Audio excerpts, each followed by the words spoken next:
ላዕለዎት ኣመራርሓ ትግራይ ምስ መንግስቲ ፌደራል ይዛተዩ ከም ዘሎ ተፈሊጡሎም እቲ ጌታቸው ረዳ ጽዋሕ ቶሎስና መቐለ ከም ዝኣቱን ናብ ስርሖም ድማ ከም ዝምለሱ ገሊጾም ኣለው። ጀነራል ታደሰ ወረደ ናይ ፕሬዝዳንትነት ስልጣን ከም ዝተረከበ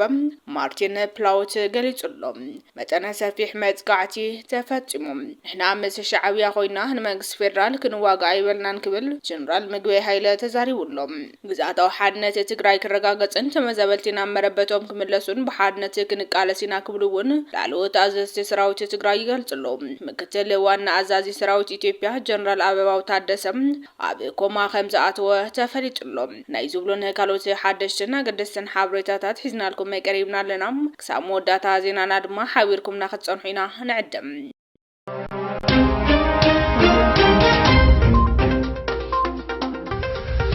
በቀዳምነት ላዕለዎት ሓለፍቲ ትግራይ ምስ መንግስቲ ፌደራል ይዛተዩ ከም ዘለው ተፈሊጡሎም እቲ ኣብ ዝሓለፈ ወርሒ ብቆጽሮ ዝተፈላለዩ ገምጋም ኣተጋባብራ ስምምዕነት ውዕሊ ፕሪቶሪያ ኣብ ኣዲስ ኣበባ ክግበር ተባሂሉ ትጽቢት ይግበር ኣብዚ ገምጋም ላዕለዎት ኣመራርሓ ግዝያዊ ምምሕዳር መንግስቲ ትግራይ ናይ ፌደራል መንግስቲ ኣካላትን ሕወሓትን ካብ ሕብረት ኣፍሪካን ሕብረት ኣውሮፓን ካልኦት ዲፕሎማስኛታትን ከም ዝተረኸቡን ተፈሊጡሎም ዝርዝር ሓበሬታ ምስ በጽሕና ድማ ናባኹም ክነቐርብ ኢና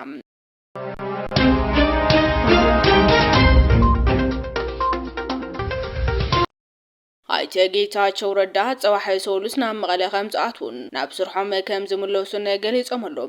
ቢሮ ስለዝተቆጻጸሩን ማህተም ስለዝመንጠሉን ጥራሕ መንግስቲ ዝኾኑ እዩ ዝመስሎም ዝበለ ኣይተ ጌታቸው ረዳ ብዙሕ ሕብረተሰብ በቲ ዘሎ ኩነታት ተቆጭዑ ከም ዘሎን ብፍላይ ድማ ኣብ ሓደ ከባቢታት ማህተም ንምምንጣል ተኽሲ ከም ዝተኸፈተ ገሊጾም ኣለው። ኣብዚ ሕዚ እዋን ኣብ ኣዲስ ኣበባ ከም ዘሎ ዝገለጸ ኣይተ ጌታቸው ረዳ ንምንታይ ናብ ኣዲስ ኣበባ ከይድኻ ተባሂሉ ዝተሓተተ እንትኸውን ጻውዒት ኣብይ ኣሕመድ ከም ዝኸደን ምስ ናይ ምዕራባውያን ዲፕሎማስኛታት ንምዝራብ ከም ዝኾነ ኣብሪሎም ኣይተ ጌታቸው ረዳ ናብ መቐለ ጽዋሕ ሶሉስ ከም ዝምለስ ተዛረበ ኮይኑ ሕወሓት ብሓይሊ ተቆጻጺርዎም ዘለው ሰሜንን ምዕራብ ትግራይን ካብ ውልዕልና ግልጋሎት ግዝያዊ ምምሕዳር ክረክብ ክንገብር ኢና ክብል እውን ገሊጹሎም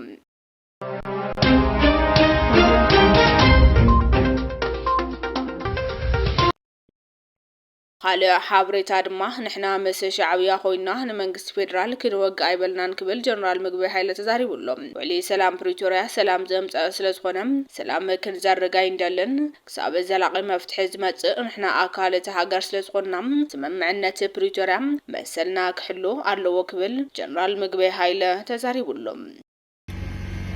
እዚ ኣብ ዘይተመለሰና ነዚ ብኣግባቡ ምምላስ ቀሪብ ክልተ ኣጀንዳ ናብ ዘይኮነ ይውሰዱ بتعمل حدا جازي نعم زيكم نحن مش إرترا بيننا فيدرال من سنوكا عيبنا هنا تباهيلو نتي بيوعد بريتوريا استفارارو منالو سلام زقصل ناو حقا من قصاو ساعات زمصر بقصالي بزلاقنت هزب تግራይ እንታይ ይውስና ይባዕሉ ኮይኑ ሕጋዊ ብዝኾነ መንገዲ ኣካል ናይ ሃገር ኢና ንሕና ስለዚህ በፌደራላዊ ስርዓት ሕገ መንግስት መሰረት ገይሩ ብውዕል ፕሪቶሪያን መብትና ይተሓለያ ካሊእ ምንም ሕቶ የብልና እዚኡ እንዳበልና ዜብ ክንድምምላስ ሕዝቢ ኣጀንዳ ናብ ዘይኮነ ወሲድካ ምስ ፌደራል መንግስት ናብ ግጭት ንኽንኣቱ ዝደፋፉ ሓይልታት ኣለው ኣብዚ ቀረባ እዋን ሰሚዕኹም እንትኾንኩም ወዲ ወረደ ጀነራል ታደሰ ወረደ ምስ ፌደራል መንግስቲ ብቐጻሊ ምርዳእ ይግበረሉ ሕጂ ዘሎ ምርዳእ ዝሓሸ ፌደራል መንግስቲ እተን ሕቶታትና በአግባቡ ክምልስ ንሕና ከዓ ከም ህዝቢ ኣካልና ይተሃገር ኮይና ብቐጻሊ መሰል 13 ህዝቢ ትግራይ ዝውስኖ ሕዚ ግን ብሰላም ብምርድዳእ በቲ ውዕል ፕሪቶሪያ መሰረት መብትና ይከበር ህዝብና ይመለስ መሬትና ይመለስ ናብ ሰላማዊ ጉዕዞ ንእቶ እያ እታ ጉዳይ ኣብዚ ጉዳይ እዚ ዝሐሸ ናይ ምርድዳእ መንገዲ እዩ ዘሎ ሕዚ ዝሕጀብ ዝቐረባ እዋን ምስ ካሊእ ሓይሊ ኮይነ ምስ ፌደራል መንግስቲ ክገጥሙ እዮም ህዝቢ ትግራይ ኣብ ሓደጋ ክወድቕ እዩ እዚ ዝበሃል ሕዚ ብዘሎ ኩነታት ናብኡ ዘምርሕ ኣይኮነን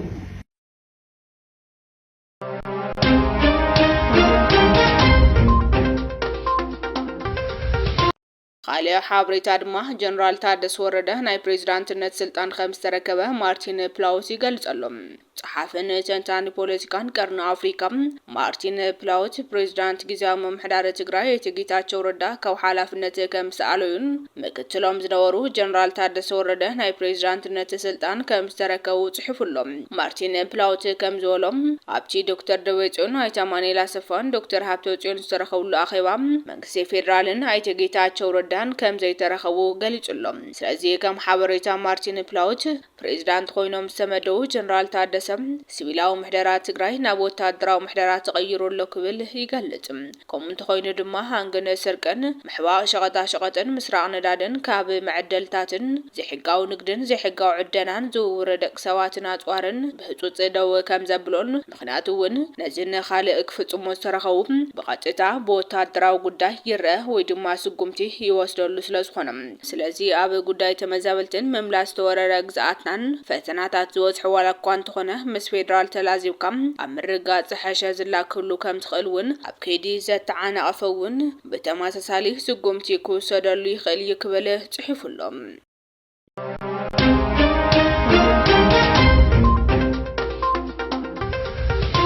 خالي حابريتا دما مكتل وانا ازازي سراويت ኢትዮጵያ ጀነራል አበባው ታደሰ ኣብ ኮማ ከምዛአቶ ተገልጽሎም ምክትል ዋና አዛዚ ሰራዊት ኢትዮጵያ ጀነራል አበባው ታደሰ ከም ዝሓመመ ዝረኸብናይ ሓበሬታ ይረድም ብጥሮታ ተሰናቢት ዝነበረ ጀነራል አበባው ታደሰ ጆኖሳይዳዊ ኩናት ትግራይ ምስተኸፈተም ናብ ዝነበረው ተመሊሱ ናብ ሙሉእ ጀነራል ማዕረግ ዝተሃወ ጀነራል አበባው ታደሰ በትግራይ ክጭፍጨፍን ክሳቀይን ዝገበረ ጆኖሳይደር ከም ዝኾነ ይፍለጥ ኣብ ዝሓለፈ ሰሙን ኣብ ዝነበረ ዑደት ምስ ፊልድ ማርሻል ብርሃኑ ጁላ ዝነበረ ኮይኑ ብድሕሪኡ ግን ዝተመረዘ ምግቢ ከም ዝበልዐን ናብ ሕክምና ከም ዝኣተወን ዝረኸብናይ ሓበሬታ ይረድም ጀነራል አበባው ታደሰ ምስ ፊልድ ማርሻል ብርሃኑ ጁላ በብዙሕ ጉዳያት ከም ዘይተስማዕምዑን ፍላይ ድማ ምስ ሕዚ ዝካየድ ዘሎ ምስ ኣምሓራ ኩናት ኮነኢልኩም ፋኖ ከይሰዓር ትሕግዙ ዘለኹም ኢኹም ብምባል ብዙሓት ተወለድቲ ካብ ሓላፍነቶም ከም ዘባረሮም እውን ዝረኸብናይ ሓበሬታ የመላኽት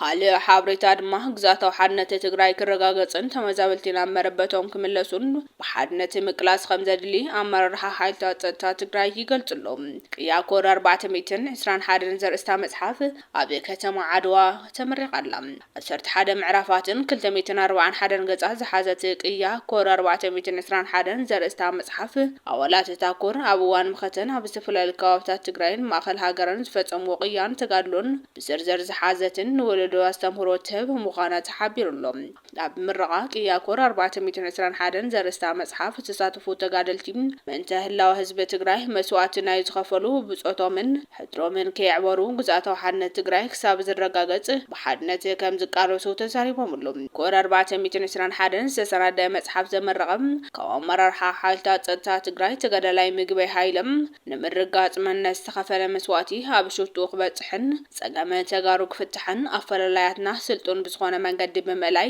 መጻኢ ትግራይ ብሩህ ክኸውን ምቅላስ ይግባእ ክብል ገሊጽሎም ግዛታው ሓድነት ትግራይ ክረጋገጽ ተመዛበልቲ ካብ ዘለው ዓጸባ ተላቂቆም ናብ መረበቶም ክምለሱ ኢሉውን ውዕሊ ፕሪቶሪያ ብሙሉእነት ክትግበር ሓድነትና ብምስጣም ምቅላስ ወሳኒ ምዃኑ ተጋዳላይ ምግበይ ሃይለ ኣብርሂሎም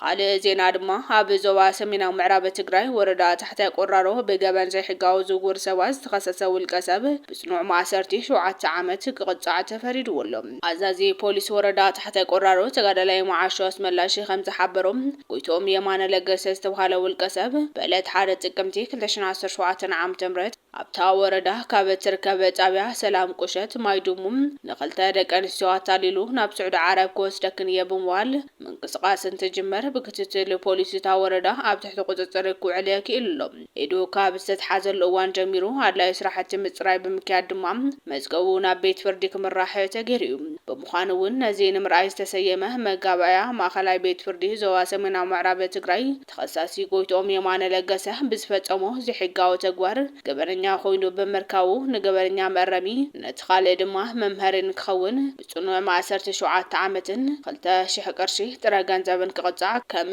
ዝፈረደውን ተጋዳላይ ማዓሾ አስመላሽ ገሊጹሎም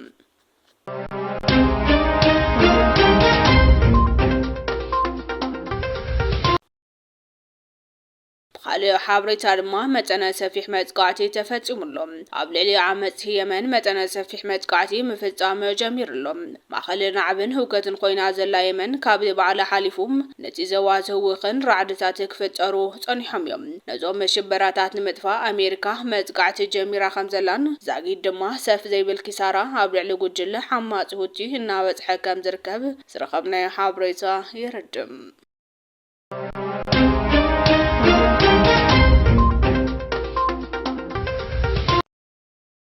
ኣብ ሞዳታ ድማ ሰናይ ዜና ንስድራ ስዋኣት ተሰሚዕ ኣሎ ኮሚሽን ሓርበኛታት ትግራይ ልዕሊ 327 ስድራ ስዋኣት ልዕሊ 13 ሚሊዮን ብር ደገፍ ናይ ምሃብ መርሃ ግብሪ የሳልጥ ኣሎ ኮሚሽን ሓርበኛታት ትግራይ ካብ ዝተፈላለዩ ኣካላት ዝተኣኻኸወ ገንዘብ ካብ ኩለን ወረዳታት ትግራይ ብረቑሒ ዝተመረጡ ልዕሊ 327 ስድራ ስዋኣት ናይ ገንዘብ ድጋፍ ገይሩሎም ኮሚሽን ሓርበኛታት ትግራይ ኣይተናሰር ማምሑር ኣብቲ ስነ ስርዓት ተረኺቦም ቴሌቶን ተኻይዱ كم زنابرة بمزقار تي حزب سال زلو مرها قبري سراوي تيغراي فاينانس او دقاف زقبروا بفتحة من قدي كفافة كم زلو قليتهم كومشين حربنياتات بأواجن حقا وخيدتات تقتلو 15 دمام عبس حالفو خلط عمتات عبيت عوامات حكمنا نوقات تقادلتي محكامن دقاف نسدرا سواتن كم تسالت أفريت اللهم